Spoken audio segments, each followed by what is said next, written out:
The words cut through the air like a blade, sharp and cold, delivered with a venom that left Edward Langston frozen.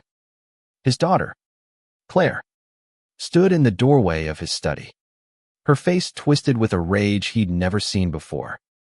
At 25, she was a vision of her mother's sharp cheekbones, piercing green eyes, but the softness Edward once cherished in her was gone, replaced by something harder, something that made his chest ache.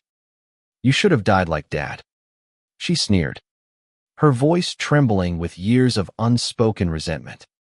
"At least he knew how to love us." Edward's hand tightened around the crystal tumbler on his desk, the whiskey inside trembling as his world unraveled. The study, lined with mahogany shelves and the weight of his legacy, felt suffocating.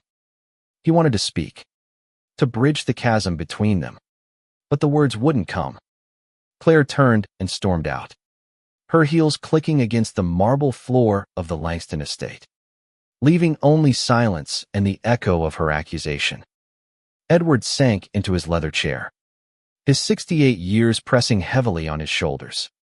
He'd built an empire, Langston Enterprises, a conglomerate of real estate and tech ventures worth billions, but what did it mean if his own daughter despised him? He thought of his late wife, Margaret, and her gentle smile, gone 10 years now, and his son, Daniel, who'd followed her to the grave in a car accident 5 years later. Edward had buried his grief in work, believing it was the only way to provide for Claire, to secure her future. But now, her words exposed the truth. He'd failed her. The photograph on his desk caught his eye, a faded snapshot of Claire at 10, laughing as she rode a carousel, her tiny hand clutching his. That was before the wealth, before the distance grew. He traced her face with a trembling finger, his heart splintering. Had he been so consumed by his empire that he'd lost her? Or was it her grief, her anger at losing her mother and brother, that had turned her against him? Edward stood and walked to the window, staring out at the sprawling gardens of the estate. The moon hung low, casting a silver glow over the roses Margaret had loved. Claire's words replayed in his mind, each syllable a wound. He'd given her everything: private schools, trust funds, a penthouse in Manhattan, yet she saw him as a stranger. Worse, a failure. The weight of it was unbearable. He turned back to his desk, his gaze falling on a folder labeled estate plan. Inside were the documents that would transfer his fortune to Claire upon his death. But what if he didn't wait for death? What if he disappeared, taking everything with him? The thought was reckless, absurd even, but it sparked something in him, a flicker of defiance. If Claire believed he was nothing without his wealth, perhaps it was time to find out who he was without it. Edward spent the night poring over his accounts, his mind racing. He had offshore trusts, liquid assets, and properties Claire didn't even know about. With a few calls, he could vanish, leaving behind the empire that had cost him his family. By dawn, his decision was made. He would disappear, not out of spite, but to rediscover himself, to prove he was more than the cold, distant father Claire saw. And perhaps, in his absence, she might find her own path. The next morning, Edward met with his lawyer, Arthur Crane, in a discreet cafe downtown. Arthur, a wiry man with sharp eyes, listened as Edward outlined his plan. "You're serious?" Arthur asked, adjusting his glasses. "You want to liquidate everything and vanish?"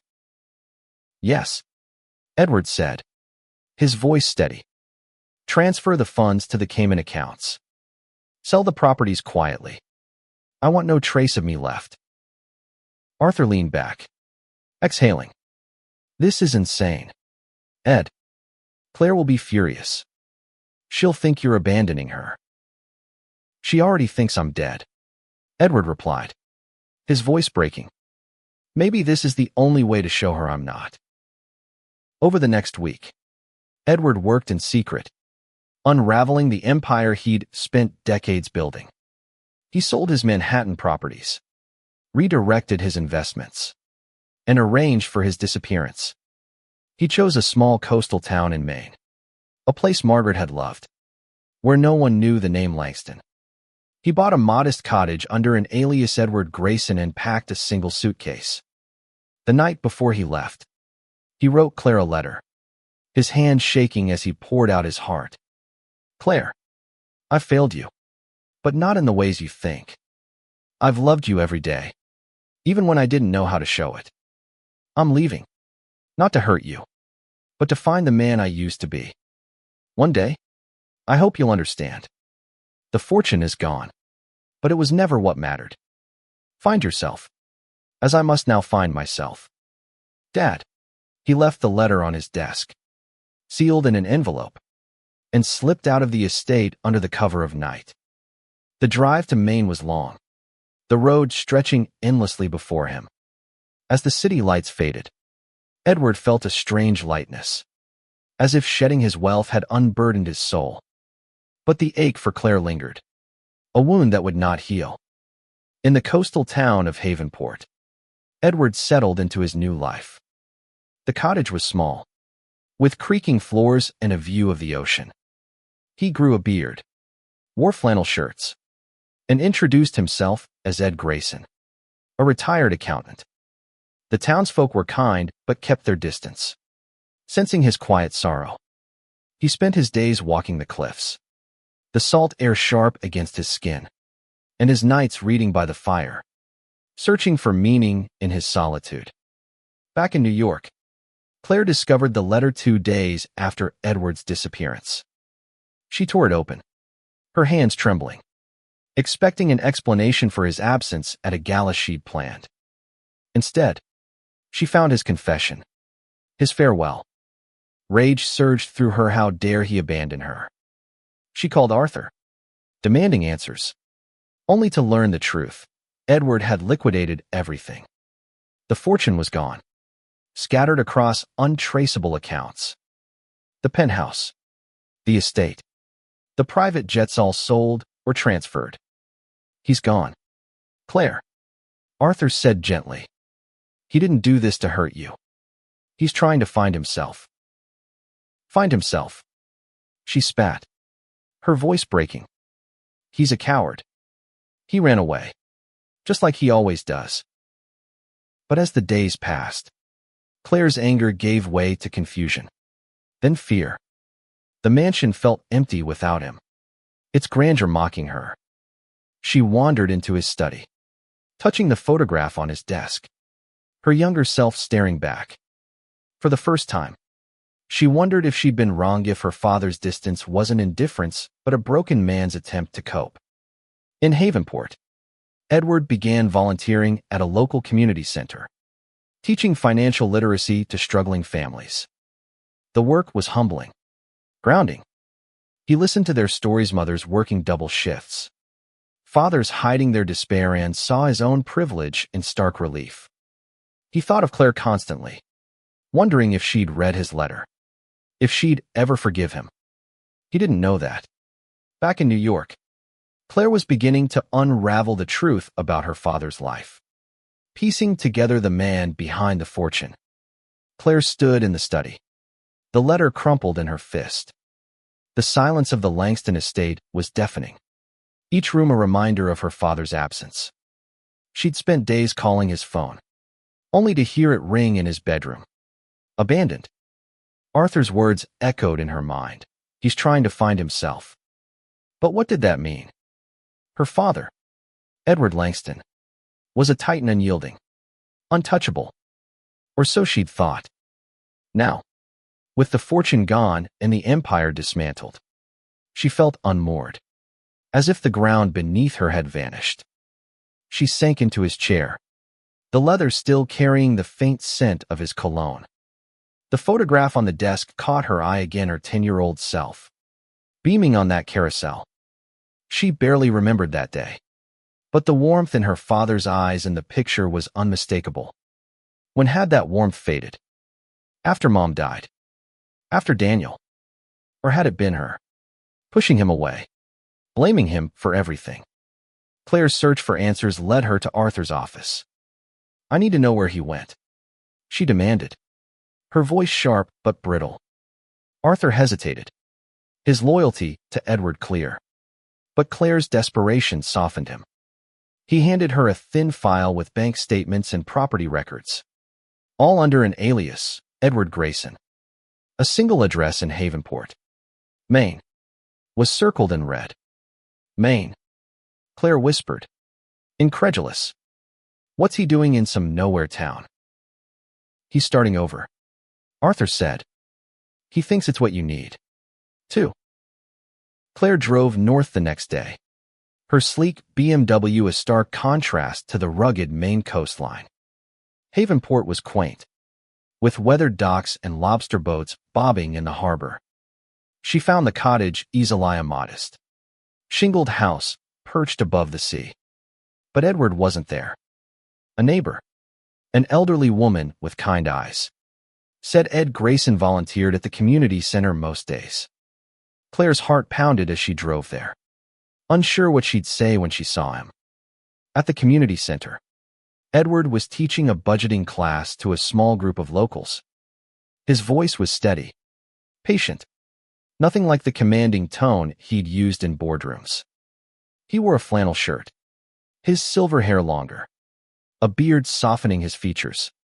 Claire watched from the doorway, her throat tight. This wasn't the man she'd screamed at, the man she'd accused of failing her. He looked human. She didn't approach him. Instead, she returned to the cottage and waited. When Edward arrived that evening, his eyes widened at the sight of her car. Claire stepped out, her arms crossed, her expression a mix of anger and vulnerability. "You left me," she said, her voice breaking. "You took everything and left." Edward's face crumpled. "Claire, no." She cut him off. "You don't get to explain yet. I want to know why. Why you thought running away would fix anything." They sat on the porch, the ocean's roar filling the silence. Edward told her everything: his guilt over Margaret and Daniel, his belief that his wealth had driven them apart, his hope that disappearing might force them both to confront their truths.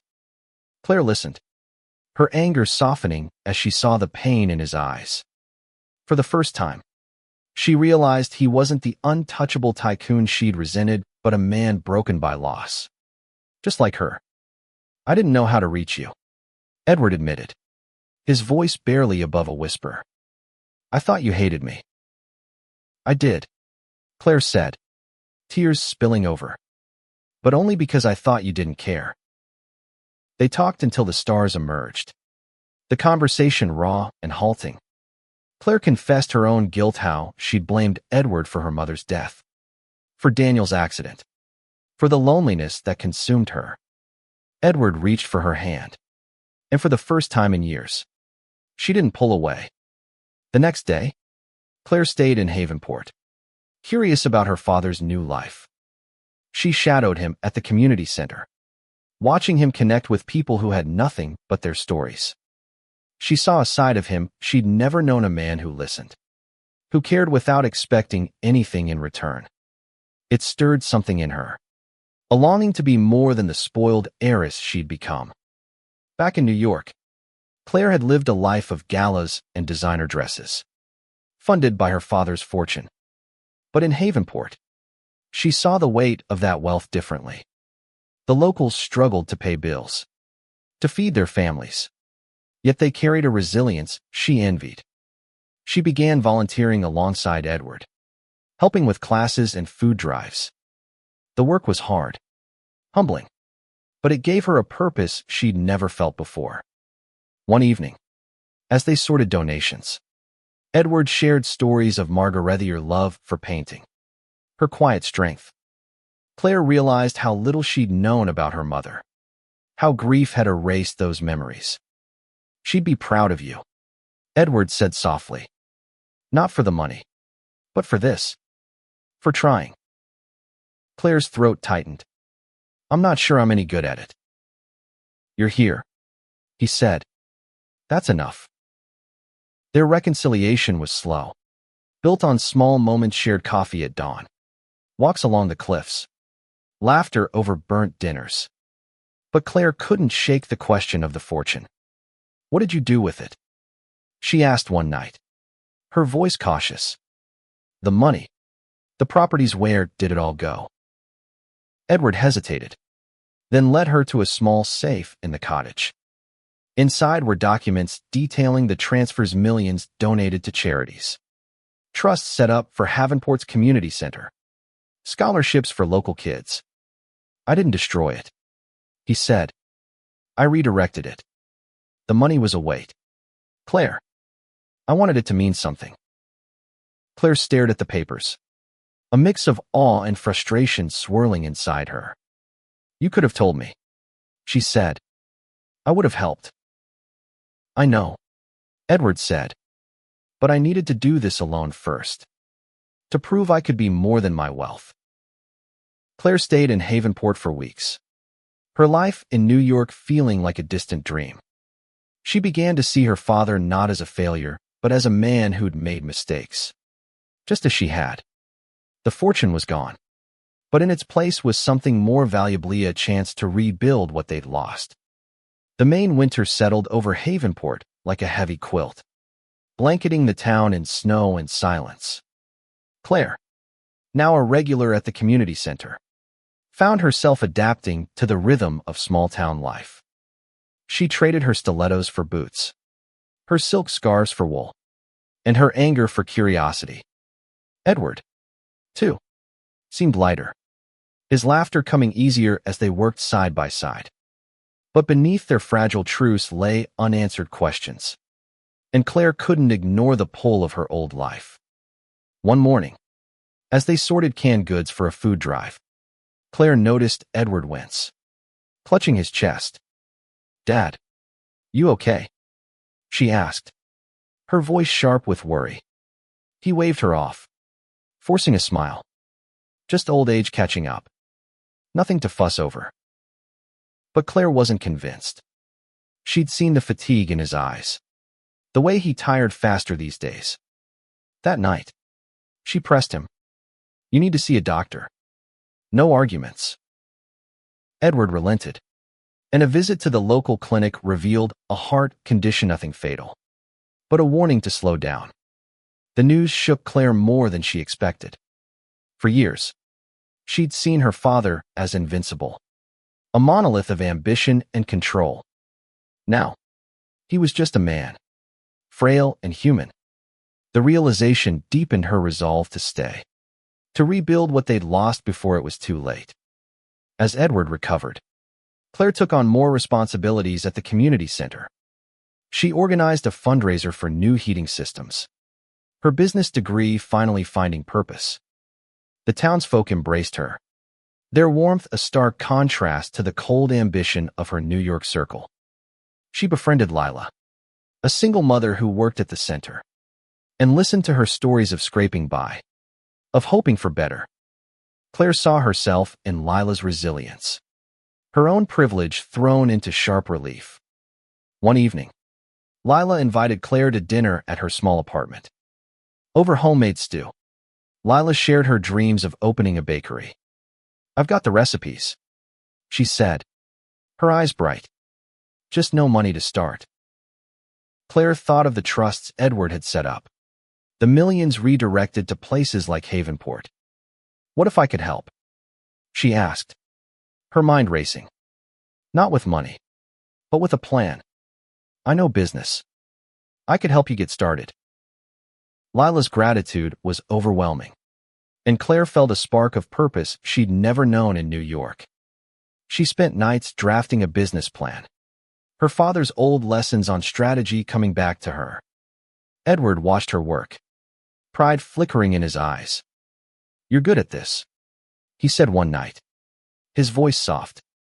"Better than I ever was." Claire blushed and used to his praise. "I learned from you, even if I didn't want to admit it." Their bond grew stronger, but Claire couldn't fully escape the past. A letter arrived from Arthur, forwarded from New York. It was from an old friend, Samantha, begging Claire to return for a charity gala. The city isn't the same without you. Samantha wrote, your father's disappearance is all anyone talks about. Come back. Set the record straight. Claire stared at the letter. Torn. New York was her past glamorous. Shallow. Familiar. Havenport was her present. Raw and real. She showed the letter to Edward, expecting him to dismiss it. Instead, he said, go. See what you left behind. Then decide what you want. Reluctantly, Claire returned to Manhattan.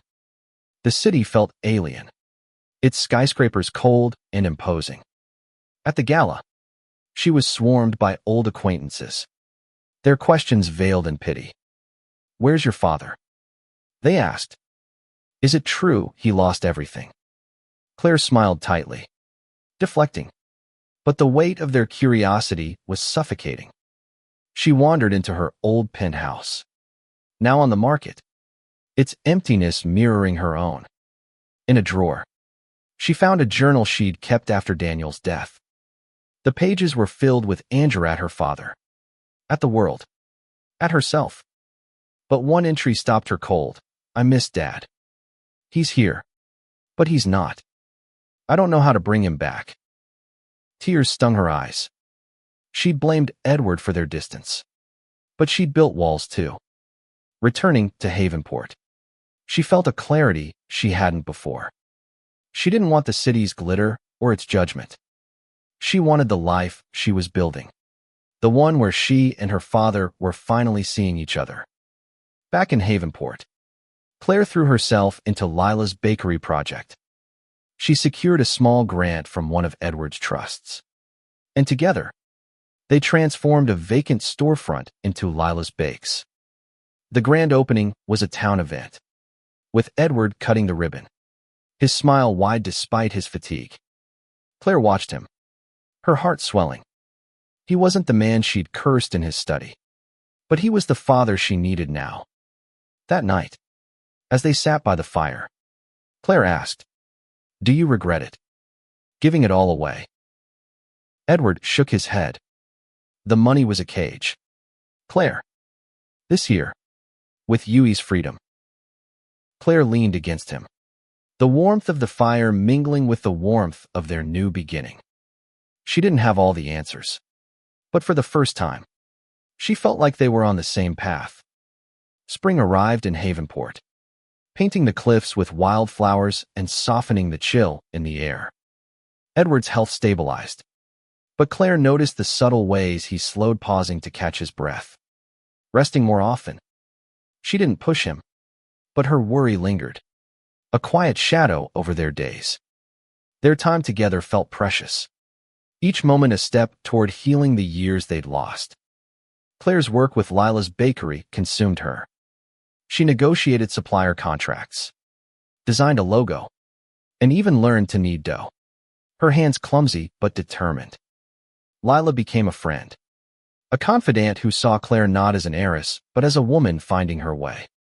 The bakery's success drew attention, and soon, other locals approached Claire for help with their own Dreamsa fishing co-op, a repair shop, a daycare. She dove in, her business acumen sharpened by purpose. Edward watched her transformation with quiet awe. One afternoon, as they walked the cliffs, he said, "You're building something here, Claire. Not just businesses, but a community. I'm proud of you." She smiled, her heart full. "I'm just following your lead.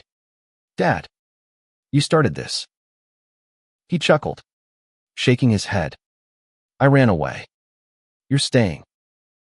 Their conversations deepened, peeling back layers of misunderstanding. Edward shared stories of his early days with Margaret, how her laughter had grounded him when ambition threatened to consume him. Claire opened up about her loneliness in New York, the pressure to be perfect, the fear that she'd never measure up. They laughed, cried, and forgave, each confession a brick in the bridge they were rebuilding. But the past wasn't done with them. A reporter from a New York tabloid arrived in Havenport, sniffing out the story of Edward Langston's disappearance. He cornered Claire at the bakery, his questions sharp and intrusive. Is it true your father faked his death? Where's the money? Claire. People are saying he stole it. Claire's blood ran cold. She deflected, claiming ignorance. But the reporter's presence rattled her.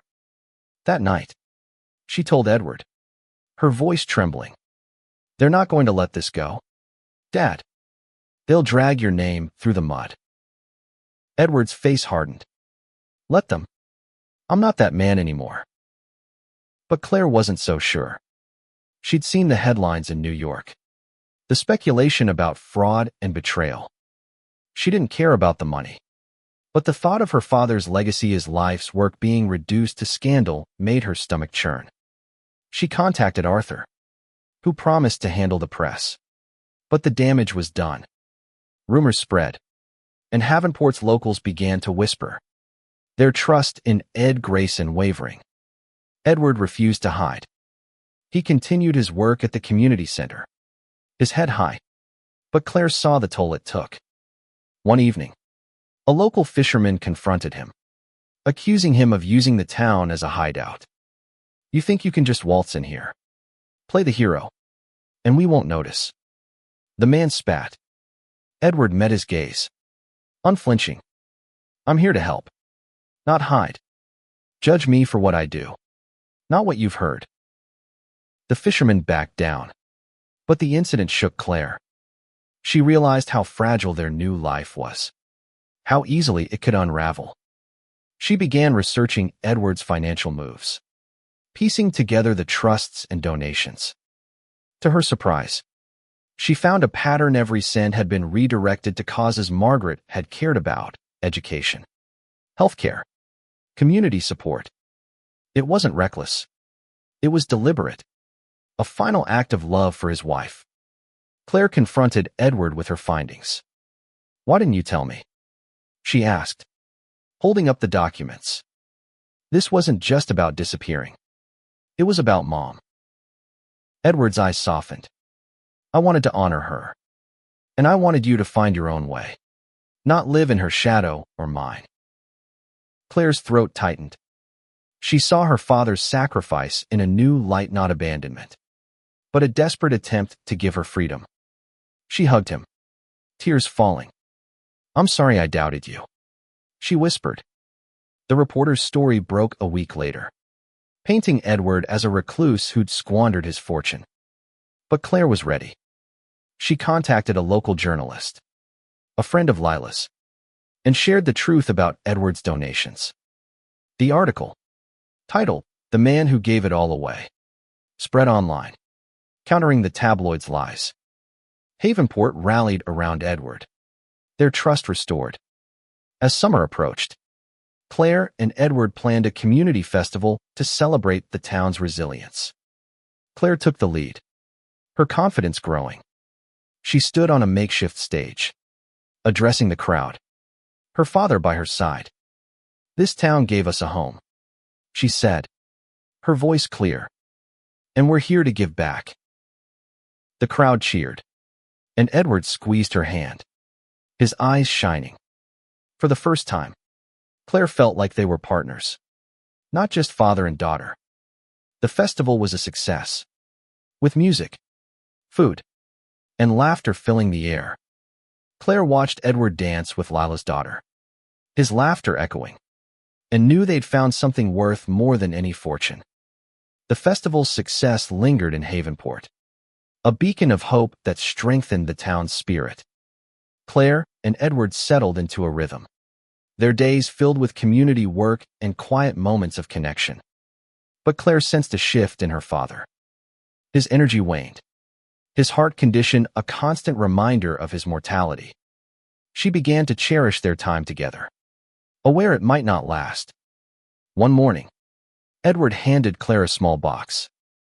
Inside was a locket, Margaret's, engraved with a rose. She wanted you to have this, he said. I was waiting for the right moment. Claire opened it, finding a tiny photo of her mother smiling. Tears welled as she clasped it around her neck. "Why now?" she asked. "Because you're ready," Edward said. "You're not just my daughter anymore. You're your own person." The words carried weight, a blessing and a challenge. Claire felt the truth of them. She was no longer the angry girl who'd sneered at her father, nor the heiress defined by wealth. Havenport had changed her, just as it had changed Edward. But the world beyond the town still loomed, its demands tugging at her. A letter arrived from Arthur, detailing a legal challenge. A former business partner of Edward's, Victor Klein, had filed a lawsuit, claiming Edward's liquidation was fraudulent. The news hit Claire like a punch. She showed Edward, expecting anger, but he was calm. "Victor's always been greedy," he said. "He'll lose. The money's gone, and I've got nothing left to take." But Claire wasn't so sure. Victor's influence could stir more trouble, tarnishing Edward's name further. She contacted Arthur, diving into legal documents to understand the case. Her father's meticulous records, every transfer, every donation were airtight. But Victor's claims relied on public perception, painting Edward as a coward who'd fled his responsibilities. Claire decided to fight back. She traveled to New York, meeting with Arthur and a team of lawyers. The city felt like a foreign land now, its pace exhausting. She presented evidence of Edward's philanthropy, her voice steady as she defended her father. The lawyers were impressed, and Arthur pulled her aside. "You've grown, Claire," he said. "Edward would be proud." The case dragged on, but Claire's efforts paid off. Victor's claims were dismissed, the judge citing Edward's transparent financial trail. Claire returned to Havenport, exhausted but triumphant. She found Edward at the community center, teaching a class on estate planning. He looked frail but content, his students hanging on his every word. "You didn't have to do that," Edward said when she told him about the lawsuit. "But I'm glad you did." "I did it for us," Claire said. "For Mom, too." Their work in Havenport continued, but Claire began to dream bigger. She proposed a foundation in Margaret's name, using the remaining trusts to fund community projects across Maine.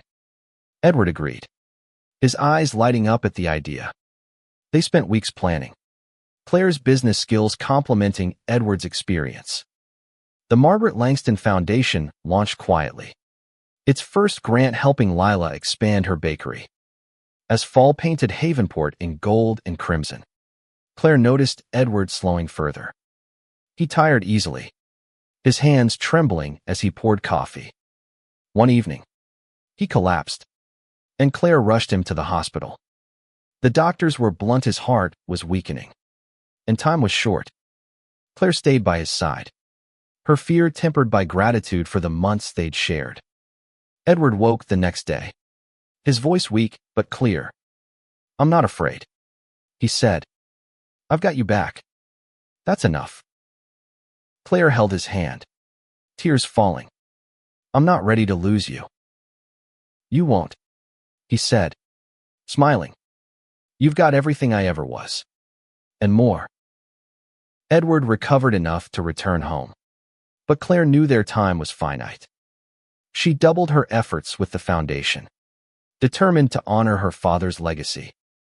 The townsfolk rallied around them, their support a lifeline. Lila organized a community dinner in Edward's honor, the tables overflowing with gratitude. As winter loomed, Claire and Edward sat by the fire, the locket warm against her skin.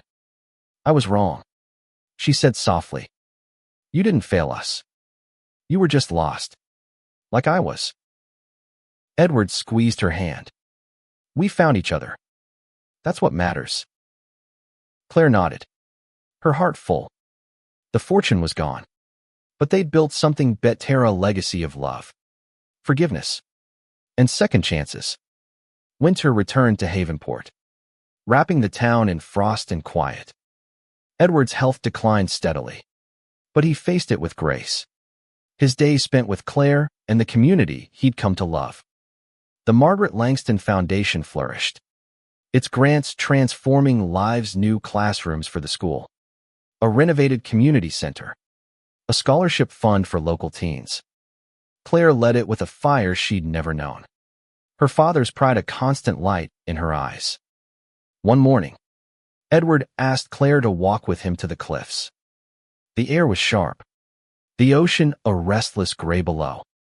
He leaned on her arm, his steps slow but deliberate. "This is where I first felt free," he said, gazing at the horizon. "No empire, no expectations, just me." Claire's throat tightened. "You gave me that, too," she said. "I didn't understand until now." They stood in silence, the wind carrying their unspoken bond. Edward's hand found hers, his grip weak but warm. "You're my legacy, Claire," he said. "Not the money, not the name. You." Tears fell as she nodded, unable to speak. They returned to the cottage, where Edward rested, his energy spent. That night, he slipped away quietly, a smile on his lips. Claire found him in the morning, the locket she'd left on his bedside table clutched in his hand. Grief crashed over her, but it was softened by the love they'd rebuilt, the months that had healed old wounds. The town mourned Edward as one of their own. At his memorial, held in the community center, Claire spoke, her voice steady despite her tears. "My father came here to find himself," she said, "but he gave us all so much more. He showed us what it means to start over, to choose love over loss." The crowd listened, their faces a tapestry of gratitude and sorrow. Lila hugged Claire afterward, whispering, "He was proud of you. We all are." Claire stayed in Havenport, her life now rooted in the town. She expanded the foundation, its reach growing beyond Maine. Each project felt like a conversation with her father, a way to keep his spirit alive. She visited the cliffs often, the locket around her neck a reminder of both her parents. One spring, as wildflowers bloomed again, Claire received a letter from Arthur. It contained a final gift from Edward, a small trust, enough to secure her future without chaining her to wealth. Attached was a note in his handwriting, "Live freely. Claire, you've already made me proud." She smiled, tucking the note into the locket. The fortune was gone, but its true value had been in the lessons it taught them about love, forgiveness, and the courage to let go. Claire looked out at the ocean, her heart full. She'd lost her father, but she'd found herself. And in that, they'd both won. Years later, Havenport thrived, its streets alive with new businesses and hope. Claire, now in her 30s, walked the cliffs with Lila's daughter, telling her stories of Edward and Margaret. The town had become her home, its people her family. And though the world still whispered about the Langston fortune, Claire knew the truth. The real treasure was the life they'd built, one choice at a time.